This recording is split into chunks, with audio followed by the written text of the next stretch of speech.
Friends, അൽജിയോമെട്രി മലയാളത്തിന്റെ പുതിയ വീഡിയോയിലേക്ക് സ്വാഗതം. ഇപ്പോൾ CBSE ക്ലാസ് 10ന്റെ ഡേറ്റ് ഷീറ്റ് ഒക്കെ വന്നു അല്ലേ? മെയിലാണ് എക്സാം സ്റ്റാർട്ട് ചെയ്യുന്നത്.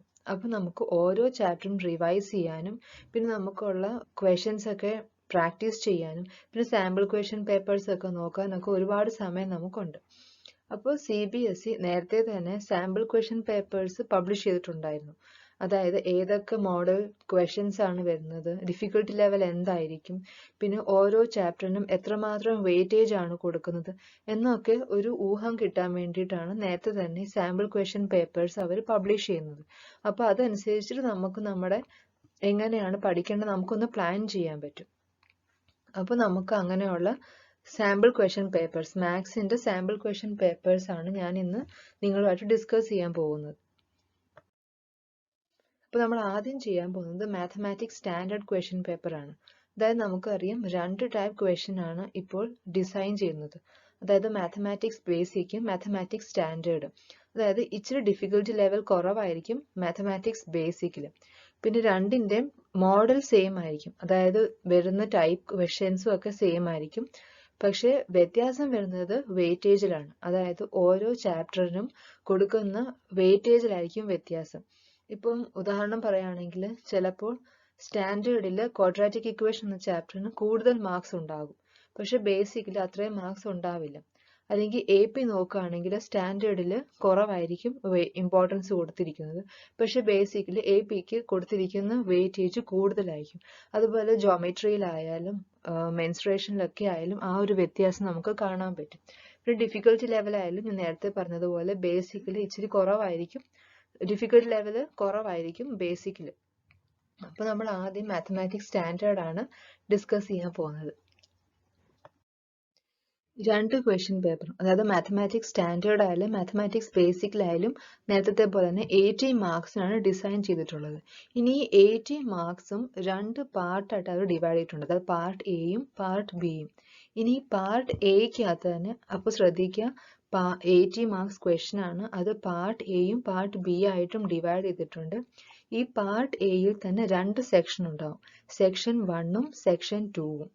ഇനി സെക്ഷൻ 1 എന്ന് പറയുന്നത് 16 ക്വസ്റ്റ്യൻസും സെക്ഷൻ 2 എന്ന് പറയുന്നത് 4 ക്വസ്റ്റ്യൻസും ആയിരിക്കും. അങ്ങനെ ടോട്ടൽ 20 ക്വസ്റ്റ്യൻ ആയിരിക്കും പാർട്ട് എയിൽ അവർ ഇൻക്ലൂഡ് ചെയ്തിട്ടുള്ളത്. ഇനി ഈ സെക്ഷൻ 1 എന്ന് പറയുന്നത് 16 ക്വസ്റ്റ്യൻ ആണ്.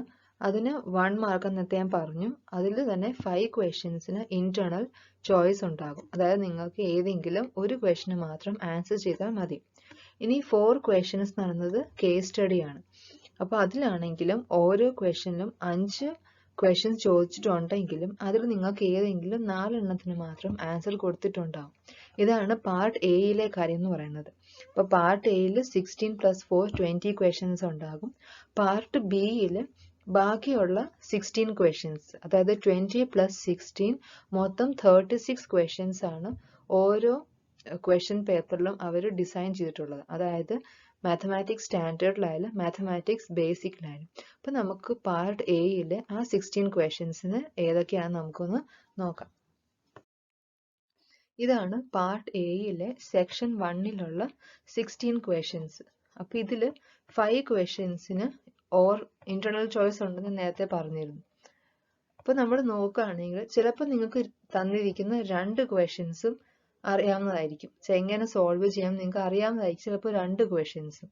അപ്പോൾ അങ്ങനെയുള്ള കേസിൽ എന്താ ചെയ്യേണ്ടതെന്ന് വെച്ചാൽ ഈസി ആയിട്ട് നമുക്ക് ആൻസർ കിട്ടാൻ സാധ്യതയുള്ള ക്വസ്റ്റ്യൻ വേണം നിങ്ങൾ അറ്റംപ്റ്റ് ചെയ്യാം. ഇപ്പോൾ 2 എണ്ണം നോക്കുമ്പോൾ നമുക്കറിയാലോ ഏതിലായിരിക്കും പെട്ടെന്ന് ആൻസർ കിട്ടുക എന്നുള്ളത്. അപ്പോൾ അതിൽ എളുപ്പത്തിൽ ആൻസർ കിട്ടുന്ന ക്വസ്റ്റ്യൻ ആയിരിക്കണം നിങ്ങൾ അറ്റംപ്റ്റ് ചെയ്യേണ്ടത്. അപ്പോൾ നമ്മൾ എവിടെയായാലും എങ്ങനെ ടൈം സേവ് ചെയ്യാം എന്നാണ് നമ്മൾ മെയിൻ ആയിട്ട് നോക്കേണ്ടത്. അപ്പോൾ ഇവിടെ നമുക്ക് അങ്ങനെ ടൈം സേവ് ചെയ്യാൻ പറ്റും നിങ്ങൾക്ക് 2 ക്വസ്റ്റ്യൻസും അറിയാമെങ്കിൽ.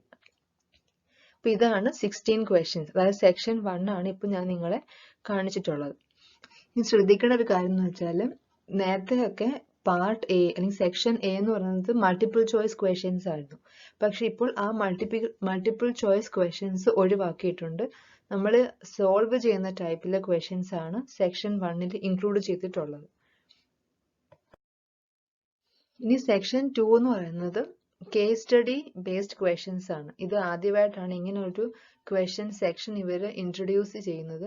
അതിന് കാരണം എന്ന് പറയുന്നത് PISA, അതായത് the programme for international student assessment എന്ന് പറഞ്ഞ ഒരു സിസ്റ്റം ഉണ്ട്. അപ്പോൾ അവര് ഓരോ പ്രാവശ്യവും സ്റ്റുഡൻസിനെ ഇവാലുവേറ്റ് ചെയ്യാൻ വേണ്ടിയിട്ട് കുറെ ക്വസ്റ്റ്യൻസ് അവർ ഡിസൈൻ ചെയ്തിട്ടുണ്ടാവും.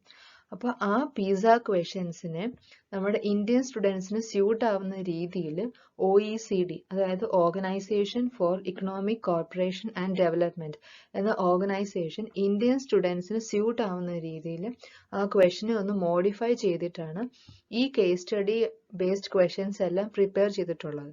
ഈ കേസ് സ്റ്റഡി ബേസ്ഡ് ക്വസ്റ്റ്യൻസ് എന്ന് പറഞ്ഞാൽ അത്ര വലിയ സംഭവമൊന്നുമല്ല, കാരണം നമ്മൾ പഠിച്ചിട്ടുള്ള കാര്യങ്ങൾ തന്നെയായിരിക്കും. പക്ഷെ ആദ്യം അവരതൊരു കഥ പോലെ ഇങ്ങനെ ഇപ്പൊ ഇത് തന്നെ ഇപ്പൊ ഈ കാണിച്ചിരുന്ന ക്വസ്റ്റ്യനിൽ തന്നെ the diagram show the plans for a sun room, it will be build on to the wall of a house, അങ്ങനെ പറഞ്ഞൊരു സ്റ്റോറി പോലെ അവർ പറയുന്നുണ്ടാകും. പക്ഷെ സംഭവം എന്ന് പറയുന്നത് നമ്മുടെ ഈ ABCDE ഈ 5 ക്വസ്റ്റ്യൻസിലാണ് മെയിനായിട്ട് നമുക്ക് ചെയ്യേണ്ട കാര്യം എന്താണെന്നുള്ളത് വരുന്നത്. അപ്പൊ അതിലുള്ള പല കാര്യങ്ങളും റെഫർ ചെയ്യാൻ വേണ്ടിയിട്ടാണ് ഇവർ ഇങ്ങനെ ഒരു സ്റ്റോറി തന്നിട്ടുള്ളത്. അതായത് അതിൽ നേരത്തെ ഉള്ള ക്വസ്റ്റ്യൻസ് തന്നെ, പക്ഷെ അവരൊരു ഇച്ചിരി ഒരു വേറൊരു രീതിയിൽ അവർ നമ്മളെ കാണിക്കുന്നു എന്നേ ഉള്ളൂ. അപ്പൊ നിങ്ങൾക്ക് അത് ക്വസ്റ്റ്യൻ കാണുമ്പോൾ മനസ്സിലാവും. അപ്പൊ ഇപ്പൊ ഈ കാണിച്ചിരിക്കുന്ന ക്വസ്റ്റ്യൻ എന്ന് പറയുന്നത് കോർഡിനേറ്റ് ജോമെട്രി എന്ന ചാപ്റ്ററിനെ ബേസ് ചെയ്തിട്ടുള്ള ക്വസ്റ്റ്യൻ ആണ്. അപ്പോൾ ഫസ്റ്റ് ക്വസ്റ്റ്യൻ നോക്കുകയാണെങ്കിൽ find the mid point of the segment joining the points J 617 and I 916. അപ്പോൾ ഈ ഫിഗറിൽ ജസ്റ്റ് J ഏതാണ് I ഏതാണ് എന്ന് മാത്രമേ കാണിക്കുന്നുള്ളൂ. അതായത് അവിടെ പോയിന്റ്സോ അല്ലെങ്കിൽ അതിന്റെ കോർഡിനേറ്റ്സ് എന്താണെന്നോ ഒന്നും കാണിക്കുന്നില്ല. അപ്പൊ മെയിൻ ക്വസ്റ്റ്യൻ വരുന്നത് ഈ ABCDE തന്നെയാണ്. ആദ്യം അവർ വെറുതെ ഇങ്ങനെ ഒരു കേസ് സ്റ്റഡി പോലെ അവർ ഇൻട്രൊഡ്യൂസ് ചെയ്യുന്നേ ഉള്ളൂ. അപ്പോൾ കോർഡിനേറ്റ് ജോമെട്രി അറിയാവുന്ന ഒരു കുട്ടിക്കാണെങ്കിൽ ഈ തന്നിരിക്കുന്ന ഓരോ ക്വസ്റ്റ്യന്റെ ആൻസർ നമുക്ക് ചെയ്യാൻ പറ്റും. പക്ഷെ ഇതിൽ മെയിനായിട്ട് ശ്രദ്ധിക്കേണ്ട ഒരു കാര്യം എന്ന് പറയുന്നത് 5 ക്വസ്റ്റ്യൻസ് ഉണ്ടെങ്കിൽ പോലും നിങ്ങൾക്ക് ഇതിൽ വെറും 4 ക്വസ്റ്റ്യൻ മാത്രം അറ്റംപ്റ്റ് ചെയ്താൽ മതി. അതായത് ഈ ക്വസ്റ്റ്യന്റെ വെയിറ്റേജ് എന്ന് പറയുന്നത് വെറും 4 മാർക്കാണ്. ഓരോ മാർക്ക് വെച്ചിട്ടുള്ള 4 മാർക്കാണ് നിങ്ങൾക്ക് ഇതിൽ നിന്ന് കിട്ടുന്ന മാർക്ക് എന്ന് പറയുന്നത്. ഇനി സെക്കൻഡ് കേസ് സ്റ്റഡി എന്ന് പറയുന്നത് സിമിലാരിറ്റി സ്കെയിൽ ഫാക്ടർ, അത് വെച്ചിട്ടുള്ള ക്വസ്റ്റ്യൻ ആണ്. അപ്പൊ ഇവിടെ നിങ്ങൾ നോക്കുകയാണെങ്കിലും ഒരു ഫിഗർ നമ്പേഴ്സോ ഒന്നും തന്നിട്ടുണ്ടാവില്ല. നമ്മൾ ചെയ്യേണ്ട ക്വസ്റ്റ്യൻ എപ്പോഴും ഈ ABCD, ഇതാണ് നമ്മൾ മെയിൻ ആയിട്ട് ശ്രദ്ധിക്കേണ്ട കാര്യം എന്ന് പറയുന്നത്. ഇതാ ഈ ABCDE ഇങ്ങനെയുള്ള ക്വസ്റ്റ്യനിലാണ് മെയിൻ ആയിട്ട് നമ്മൾ ചെയ്യേണ്ട കാര്യങ്ങൾ വരുന്നത്. ഇനി അടുത്ത കേസ് സ്റ്റഡി എന്ന് പറയുന്നത് പരാബോള. അതായത് പരാബോള നമുക്കറിയാം പോളിനോമിയൽസിന്റെ ചാപ്റ്ററിൽ വരുന്ന ഒരു സംഭവമാണ്. അപ്പൊ ഇതാണെങ്കിലും ഒരു കേസ് സ്റ്റഡി പോലെ തന്നിട്ടുണ്ട്. അതായത് ഹൈവേ ഓവർപാസ് അണ്ടർപാസ് ഒക്കെ വെച്ചിട്ടാണ് നമുക്കിങ്ങനെ ഒരു കഥ പോലെ പറഞ്ഞിട്ടുണ്ടെങ്കിലും നമ്മൾ അപ്ലൈ ചെയ്യേണ്ടത് പോളിനോമിയൽ എന്ന കേസിലെ കോൺസെപ്റ്റ്സ് ആണ്. അതായത് ഇപ്പൊ ഇവിടെ തന്നെ സീറോസ് എന്താണ് അത് നമുക്കറിയാം, എന്താണ് സീറോസ് എന്നുള്ളത്. പിന്നെ ഓവർപാസ് ഈസ് റീപ്രസെന്റഡ് ഗ്രാഫിക്കലി, ഇവിടെ ഗ്രാഫ് കാണിച്ചിട്ടുണ്ട്. അപ്പം number of zeros of polynomial is equal to number of points where the graph of polynomial. ഇതൊക്കെ ജനറൽ ആയിട്ടുള്ള കാര്യങ്ങളാണ്. അതായത് ഇന്റർസെക്ട് നമ്മളുടെ ഗ്രാഫിൽ നിന്ന് എങ്ങനെ സീറോസിനെ മനസ്സിലാക്കാം അത് അറിയാവുന്ന ഒരു കുട്ടിക്ക് എന്തായാലും ബിയുടെ ആൻസർ നമുക്ക് ചെയ്യാൻ പറ്റും. പിന്നെ ക്വാഡ്രാറ്റിക് പോളിനോമിയലിന്റെ ഗ്രാഫ് എന്താണ്, പിന്നെ റീപ്രസെന്റേഷൻ of highway underpass whose 1 0 is 6 and sum of the zeros is 0 is. അതായത് ഇവിടെ നിങ്ങൾക്ക് സീറോയും തന്നിട്ടുണ്ട് പിന്നെ സമ്മും തന്നിട്ടുണ്ട്. അങ്ങനെയാണെങ്കിൽ ആ ഒരു റീപ്രസെന്റേഷൻ എങ്ങനെ എഴുതാൻ പറ്റും, പിന്നെ നമ്പർ ഓഫ് സീറോസ് എന്താണ്. അപ്പൊ ഇങ്ങനെയുള്ള ക്വസ്റ്റ്യൻസ് എന്ന് പറയുന്നത് ഈ തന്നിരിക്കുന്ന കഥയുമായിട്ട് തന്നിരിക്കുന്ന കേസുമായിട്ട് അത്രയൊന്നും ബന്ധമല്ലാത്ത ഒരു ക്വസ്റ്റ്യൻസ് ആയിരിക്കും നിങ്ങൾക്ക് തന്നിട്ടുണ്ടാവുക. അതുകൊണ്ട് കേസ് സ്റ്റഡി ആണെന്ന് വിചാരിച്ച് പ്രത്യേകിച്ച് ഒരു പ്രിപ്പറേഷന്റെ ആവശ്യം ഉണ്ടെന്നൊന്നും എനിക്ക് തോന്നുന്നില്ല. മെയിനായിട്ടുള്ള ആ കോൺസെപ്റ്റ്സ് മനസ്സിലാക്കുക, അതാണ് മെയിനായിട്ടുള്ള കാര്യം. ഈ കേസ് സ്റ്റഡി 4 ഇതാണെങ്കിലും നമ്മുടെ സ്റ്റാറ്റിസ്റ്റിക്സ് എന്ന ചാപ്റ്ററിനെ ബേസ് ചെയ്തിട്ടുള്ള ഒരു കേസ് സ്റ്റഡിയാണ്. ഇവിടെ ആണെങ്കിൽ ഒരു പടം തന്നിട്ടുണ്ട്, പിന്നെ ഒരു അത്ലീറ്റിന്റെ പിക്ക് കൊടുത്തിട്ടുണ്ട്. അത് വെച്ചിട്ട് അയാൾ റെക്കോർഡ് ചെയ്തിട്ടുള്ള ടൈമും അതൊക്കെയാണ് ഇവിടെ തന്നിട്ടുള്ളത്. എത്ര സ്റ്റുഡൻസ് തന്നിരിക്കുന്ന ടൈം അച്ചീവ് ചെയ്തു. അതാണ് ഇവിടെ തന്നിട്ടുള്ള ഈ ടേബിളിൽ കാണിച്ചിട്ടുള്ളത്. അപ്പൊ അതിനെ ബേസ് ചെയ്തിട്ടുള്ള, അതായത് മീൻ ടൈം എന്താണ്, upper limit of model class എന്താണ്, ക്യുമുലേറ്റീവ് ഫ്രീക്വൻസി ടേബിളിന്റെ കൺസ്ട്രക്ഷൻ അതിനെപ്പറ്റി, പിന്നെ ലോവർ ലിമിറ്റ്സ്, പിന്നെ അങ്ങനെയൊക്കെയുള്ള ക്വസ്റ്റ്യൻസ് ആണ് തന്നിട്ടുള്ളത്. അപ്പൊ ഇതിലെല്ലാം പിന്നെ ഞാൻ പറയാണ്, 5 ക്വസ്റ്റ്യൻസ് ഉണ്ടെങ്കിലും 4 ക്വസ്റ്റ്യൻ മാത്രമേ അറ്റംപ്റ്റ് ചെയ്യേണ്ട കാര്യമുള്ളൂ. അപ്പം നമ്മുടെ പാർട്ട് എ ഇവിടെ അവസാനിക്കുകയാണ്. അപ്പം ഓർത്ത് വെക്കേണ്ട കാര്യം എന്ന് പറയുന്നത്, ഇവിടെ 2 സെക്ഷൻ ഉണ്ട്, സെക്ഷൻ 1ഉം സെക്ഷൻ 2ഉം. സെക്ഷൻ 1ൽ 16 ക്വസ്റ്റ്യൻസും സെക്ഷൻ 2ൽ 4 ക്വസ്റ്റ്യൻസും, അതായത് 16 + 4 20 ക്വസ്റ്റ്യൻസ് നമ്മളിപ്പോൾ കവർ ചെയ്ത് കഴിഞ്ഞു. ഇനി പാർട്ട് ബി എന്ന് പറയുന്നത് പല പല ടൈപ്പിലെ ക്വസ്റ്റ്യൻസ് ആണ്. അതായത് അതിൽ 2 മാർക്സ് ക്വസ്റ്റ്യൻസ് ഉണ്ടാവും, 3 മാർക്സ് ഉണ്ടാകും, 5 മാർക്സ് ഉണ്ടാകും. പിന്നെ ഇന്റേണൽ ചോയ്സ് ഓരോ സെക്ഷനിലും 2 ക്വസ്റ്റ്യനിൽ കൊടുത്തിട്ടുണ്ട്. അതായത് 2 മാർക്സിൽ 2 ക്വസ്റ്റ്യനിൽ ഇന്റേണൽ ചോയ്സ് ഉണ്ടാവും, 3 മാർക്സിലും 2 ക്വസ്റ്റ്യനിൽ ഉണ്ടാവും. പിന്നെ 5 മാർക്സിന് ഒരു ക്വസ്റ്റ്യനിൽ മാത്രമേ ഉള്ളൂ. കാരണം 5 മാർക്കേഴ്സ് എന്ന് പറയുന്നത് ആകെ 3 ക്വസ്റ്റ്യൻസ് മാത്രമേ ഉള്ളൂ. നേരത്തെ ലോങ് ആൻസർ ക്വസ്റ്റ്യൻസ് എന്ന് പറയുന്നത് 6 ക്വസ്റ്റ്യൻസ് ഉണ്ടായിരുന്നു. അതാണ് ഇപ്പോൾ റെഡ്യൂസ് ചെയ്തിട്ട് വെറും 3 ക്വസ്റ്റ്യൻ മാത്രം ആക്കിയിട്ടുള്ളത്. പിന്നെ നേരത്തെ 4 മാർക്കായിരുന്നു ഈ ലോങ് ആൻസർ ക്വസ്റ്റ്യൻ പറയുന്നത്. പക്ഷെ അതിപ്പോൾ 5 മാർക്സ് ആക്കിയിട്ടുണ്ട്. അപ്പൊ അതിന്റെ അർത്ഥം എന്ന് പറയുന്നത് മാത്സ് ആണ്, അല്ലാതെ ഒരു സബ്ജക്റ്റ് ഒന്നുമല്ല. അപ്പോൾ 5 മാർക്ക് ആയാലും 4 മാർക്ക് ആയാലും നമുക്ക് എഴുതേണ്ടതിന് ഒരു ലിമിറ്റ് ഉണ്ട്. അപ്പോൾ 5 മാർക്സ് ആണ്, അതുകൊണ്ട് ഞാൻ എക്സ്ട്രാ എഴുതേണ്ടി വരുമോ, കൂടുതൽ എഴുതണമെങ്കിൽ എനിക്ക് 5 മാർക്സ് കിട്ടത്തില്ലേ എന്നുള്ള കാര്യങ്ങളൊന്നും മാത്സിന് ആപ്ലിക്കബിൾ അല്ല. അപ്പോൾ 5 മാർക്സ് 4 മാർക്സിന്റെ പണ്ട് ചോദിച്ചിട്ടുള്ള ക്വസ്റ്റ്യൻസ് തന്നെയാണ് 5 മാർക്സിനും ചോദിച്ചിട്ടുള്ളത് ഇപ്പോൾ. അപ്പോൾ നമ്മൾ നേരത്തെ 4 മാർക്സിന് കൊടുത്തിട്ടുള്ള ആൻസർ തന്നെ 5 മാർക്സിന് കൊടുത്താലും നമുക്ക് 5 മാർക്സ് കിട്ടുകയും ചെയ്യും. അപ്പോൾ അത് നോക്കുകയാണെങ്കിൽ ഒരു അഡ്വാൻറ്റേജ് ആണ്. കാരണം നമ്മുടെ സമയവും ലാഭമാണ്, പക്ഷെ നമുക്ക് മാർക്കും കൂടുതൽ കിട്ടുകയും ചെയ്യും. അതാണ് ഇതിന്റെ ഒരു അഡ്വാൻറ്റേജ് എന്ന് എനിക്ക് തോന്നിയിട്ടുള്ളത്. ഇനി നമുക്ക് പാർട്ട് ബിയിലേക്ക് പോവാം. 2 മാർക്സിന്റെ ക്വസ്റ്റ്യനിൽ 2 ക്വസ്റ്റ്യന് ഇന്റേണൽ ചോയ്സ് ഉണ്ട്. പിന്നെ ഇത് 3 മാർക്കേഴ്സ് ആണ്. 3 മാർക്സിലാണെങ്കിലും 2 ക്വസ്റ്റ്യന് ഇന്റേണൽ ചോയ്സ് ഉണ്ട്. ഇനി 5 മാർക്സ് നേരത്തെ പറഞ്ഞു 3 ക്വസ്റ്റ്യൻസേ ഉള്ളൂ. അപ്പൊ അതില് ഒരു ക്വസ്റ്റ്യന് മാത്രമേ ഉള്ളൂ ഇന്റേണൽ ചോയ്സ് ഉള്ളത്. ഇപ്പൊ ഇങ്ങനെയാണ് മാത്തമാറ്റിക്സ് സ്റ്റാൻഡേർഡ് ക്വസ്റ്റ്യൻ പേപ്പർ ഇപ്രാവശ്യം തന്നിട്ടുള്ള സാമ്പിൾ പേപ്പർ എന്ന് പറയുന്നത്. ഇനി നമുക്ക് ബേസിക് ക്വസ്റ്റ്യൻ പേപ്പറിലേക്ക് പോവാം. മാത്തമാറ്റിക്സ് ബേസിക് ക്വസ്റ്റ്യൻ പേപ്പർ നേരത്തെ പറഞ്ഞ പോലെ സെക്ഷൻ 1ൽ 16 ക്വസ്റ്റ്യൻസ് ഉണ്ട്. പിന്നെ സെക്ഷൻ 2ൽ 4 ക്വസ്റ്റ്യൻസ് ഉണ്ട്. അങ്ങനെ 16 + 4 20 ക്വസ്റ്റ്യൻ പാർട്ട് എയിലും പാർട്ട് ബിയിൽ 16 ക്വസ്റ്റ്യൻസ്, അങ്ങനെ മൊത്തം 36 ക്വസ്റ്റ്യൻസ് ആണ് ഈ ഒരു ക്വസ്റ്റ്യൻ പേപ്പറിൽ അവർ പ്രിപ്പയർ ചെയ്തിട്ടുള്ളത്. ഇത് വ്യത്യാസമൊന്നുമില്ല. സെക്ഷൻ എയിലും 1 മാർക്കുള്ള 16 ക്വസ്റ്റ്യൻസ് ആണ്, MCQs അല്ല. 5 ഇന്റേണൽ ചോയ്സ് ഉണ്ട്.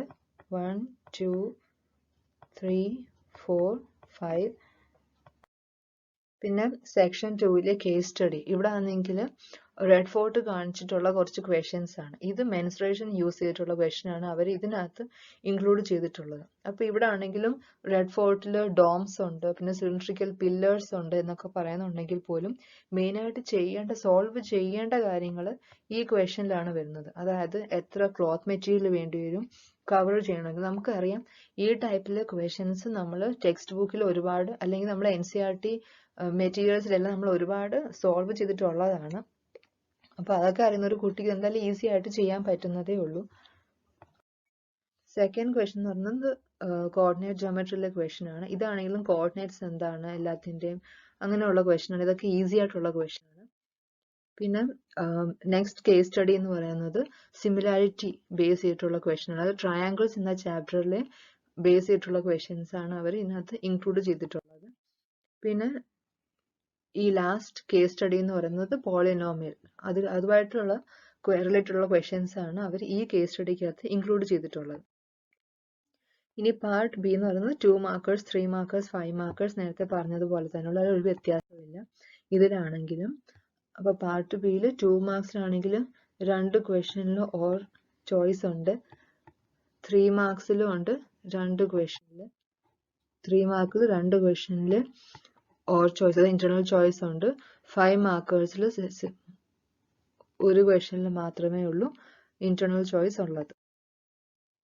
ഇനിയും രണ്ടില് ഞാൻ മുമ്പ് പറഞ്ഞിരുന്നു, സ്റ്റാൻഡേർഡ് ആയാലും ബേസിക്കിലായാലും ഓരോ ചാപ്റ്ററിനും കൊടുത്തിരിക്കുന്ന വെയിറ്റേജ് വ്യത്യാസം ഉണ്ടെന്ന്. അപ്പോൾ അത് നമുക്ക് നോക്കാം എങ്ങനെയാണ് ഇവര് ആ 80 മാർക്സിന് ഡിസ്ട്രിബ്യൂട്ട് ചെയ്യുന്നതെന്ന്. അപ്പോൾ ഓരോ ടോപ്പിക്സിലും മാത്സ് ബേസിക് ക്വസ്റ്റ്യൻ പേപ്പറിലും മാത്സ് സ്റ്റാൻഡേർഡ് ക്വസ്റ്റ്യൻ പേപ്പറിലും എങ്ങനെയാണ് വെയിറ്റേജ് കൊടുത്തിരിക്കുന്നത് നമുക്കൊന്ന് നോക്കാം.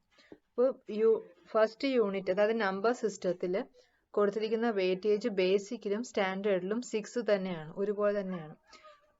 അപ്പോൾ അതിൻ്റെ മെയിൻ ചാപ്റ്റർ എന്ന് പറഞ്ഞാൽ റിയൽ നമ്പേഴ്സ് ആണ്. അപ്പോൾ റിയൽ നമ്പേഴ്സിൻ്റെ വെയിറ്റേജും 6 തന്നെയാണ്. ഇനി നമ്മൾ സെക്കൻഡ് യൂണിറ്റ് ആൽജിബ്ര എടുക്കുകയാണെങ്കിൽ മാത്സ് ബേസിക്കിൽ പോളിനോമിയൽസിന് 5 marks, linear equations 5 mark, quadratic equations 3 mark, arithmetic പ്രോഗ്രഷന് 7 മാർക്സ്. ഇങ്ങനെയാണ് ബേസിക്കിൽ കൊടുത്തിരിക്കുന്നത്. പക്ഷേ സ്റ്റാൻഡേർഡിൽ വരുമ്പോഴേക്കും യൂണിറ്റിന് 20 മാർക്സ് തന്നെയാണ് കൊടുത്തിരിക്കുന്നത്. വ്യത്യാസം വരുന്നത് ഓരോ ചാപ്റ്ററിലും കൊടുത്തിരിക്കുന്ന വെയിറ്റേജിനാണ്. അതായത് പോളിനോമിയൽസിന് ബേസിക്കിനെക്കാളും കൂടിയ വെയിറ്റേജ് ആണ് കൊടുത്തിരിക്കുന്നത്. അതായത് ബേസിക്കിൽ 5 ആണെങ്കിൽ അത് പോളിനോമിയൽസിൽ 7 ആണ്. ലീനിയർ ഇക്വേഷൻസിൽ 5 ആണെങ്കിൽ സ്റ്റാൻഡേർഡിൽ വരുമ്പോൾ അത് 7 ആണ്. ക്വാഡ്രാറ്റിക് ഇക്വേഷനിലും ബേസിക്കിനെക്കാളും കൂടുതൽ വെയിറ്റേജ് ആണ് സ്റ്റാൻഡേർഡിൽ കൊടുത്തിരിക്കുന്നത്. അതായത് 5 മാർക്സ് ആണ് ക്വാഡ്രാറ്റിക് ഇക്വേഷനിൽ കൊടുത്തിരിക്കുന്നത്. പിന്നെ അരിത്മെറ്റിക് പ്രോഗ്രഷനിൽ സ്റ്റാൻഡേർഡ് ക്വസ്റ്റ്യൻ പേപ്പറിൽ 1 മാർക്ക് മാത്രമേ കൊടുത്തിട്ടുള്ളൂ. ഇനി തേർഡ് യൂണിറ്റ് ആയ കോർഡിനേറ്റ് ജോമെട്രിയിൽ രണ്ടിലും സെയിം വെയിറ്റേജ് ആണ്, അതായത് 7 മാർക്കിനാണ് കൊടുത്തിരിക്കുന്നത്. ഇനി ഫോർത്ത് യൂണിറ്റ് ആയ ട്രിഗ്നോമെട്രിയിൽ രണ്ടിനും സെയിം ആണ് വെയിറ്റേജ്, 12ഉം 12ഉം. അവിടെയും ചാപ്റ്റേഴ്സിൽ കൊടുത്തിരിക്കുന്ന വെയിറ്റേജ്, അതായത് ഈ യൂണിറ്റിന്റെ കീഴിൽ വരുന്ന ചാപ്റ്റേഴ്സിൽ കൊടുത്തിരിക്കുന്ന വെയിറ്റേജിലാണ് വ്യത്യാസം വരുന്നത്. അതായത് ഇൻട്രൊഡക്ഷൻ ടു ട്രിഗ്നോമെട്രി ബേസിക് ക്വസ്റ്റ്യനിൽ മാത്സ് ബേസിക്കിൽ 5 മാർക്കാണ് കൊടുത്തിരിക്കുന്നത്. പക്ഷെ അത് സ്റ്റാൻഡേർഡിൽ വരുമ്പോൾ 4 മാർക്കാണ് കൊടുക്കുന്നത്. പിന്നെ applications of trigonometry basic question പേപ്പറിൽ 7 മാർക്സ് ആണെങ്കിൽ സ്റ്റാൻഡേർഡിൽ 8 മാർക്സ് ആണ് കൊടുത്തിരിക്കുന്നത്. ഇനി ഫിഫ്ത്ത് യൂണിറ്റ് ആയ ജോമെട്രിയിലും 14 ആണ് വെയിറ്റേജ്. അവിടെയും ചാപ്റ്റേഴ്സിലാണ് വ്യത്യാസം. അതായത് ട്രയാങ്കിൾസിൽ ബേസിക് ക്വസ്റ്റ്യൻ പേപ്പറിൽ 7 ആണെങ്കിൽ സ്റ്റാൻഡേർഡിൽ 8 ആണ്. സർക്കിൾസിൽ ബേസിക്കിൽ 5 ആണെങ്കിൽ സ്റ്റാൻഡേർഡിൽ അത് വെറും 4 മാർക്കാണ്. കൺസ്ട്രക്ഷൻസിൽ രണ്ടിടത്തും 2 തന്നെയാണ് കൊടുക്കുന്നത്. ഇനി സിക്സ്ത് യൂണിറ്റ് ആയ മെൻസുറേഷനിൽ 10 തന്നെയാണ് രണ്ട് ക്വസ്റ്റ്യൻ പേപ്പറിലും കൊടുക്കുന്നത്. പക്ഷെ സർഫസ് ഏരിയ ആൻഡ് വോളിയം ബേസിക്കിൽ 7 മാർക്ക് ആണെങ്കിൽ സ്റ്റാൻഡേർഡിൽ വരുമ്പോൾ 2 മാർക്ക് കുറവേ ഉള്ളൂ. അവിടെ 5 മാർക്സ് ആണ് കൊടുക്കുന്നത്. ഇനി ഏരിയാസ് റിലേറ്റഡ് ടു സർക്കിൾസ് ബേസിക്കിൽ 3 മാർക്സ് ആണെങ്കിൽ സ്റ്റാൻഡേർഡിൽ അതിന് 5 മാർക്സ് ആണ് കൊടുക്കുന്നത്. ഇനി സ്റ്റാറ്റിസ്റ്റിക്സ് ആൻഡ് പ്രോബബിലിറ്റി നോക്കുകയാണെങ്കിൽ രണ്ടിടത്തും 11 മാർക്സ് തന്നെയാണ്. സ്റ്റാറ്റിസ്റ്റിക്സിൽ ബേസിക്കിന് 6 മാർക്സ് ആണെങ്കിൽ സ്റ്റാൻഡേർഡിൽ ഒരുപാട് കൂടുതലാണ്, 10 മാർക്സ് ഉണ്ട് സ്റ്റാറ്റിസ്റ്റിക്സിൽ. പ്രോബബിലിറ്റിയിൽ 5 മാർക്സ് ഉണ്ടെങ്കിൽ സ്റ്റാൻഡേർഡിൽ 1 മാർക്ക് മാത്രമാണ് കൊടുത്തിരിക്കുന്നത്. അപ്പോൾ സ്റ്റാൻഡേർഡിൽ നോക്കുകയാണെങ്കിൽ പ്രോബബിലിറ്റിയിലും AP-യിലും ഓരോ മാർക്ക് മാത്രമേ കൊടുത്തിട്ടുള്ളൂ. ഇങ്ങനെയാണ് ഇതിൻ്റെ വെയിറ്റേജ് കൊടുത്തിരിക്കുന്നത് ഓരോ ചാപ്റ്ററിലും. അപ്പോൾ നിങ്ങൾക്ക് എങ്ങനെയാണ് ഓരോ ക്വസ്റ്റ്യനും ചോദിക്കുന്നത്, ഏതൊക്കെ മോഡൽ ക്വസ്റ്റ്യൻ ആണ് വരുന്നത് എന്നൊക്കെ ഈ സാമ്പിൾ പേപ്പറിൽ നിന്ന് മനസ്സിലായി കാണുമെന്ന് വിശ്വസിക്കുന്നു.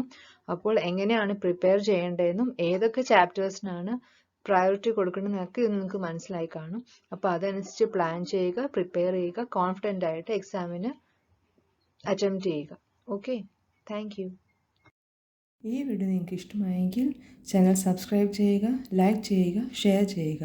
അടുത്ത വീഡിയോ വരുന്നവരേക്കും ബൈ, ഹാപ്പി ലേണിംഗ്.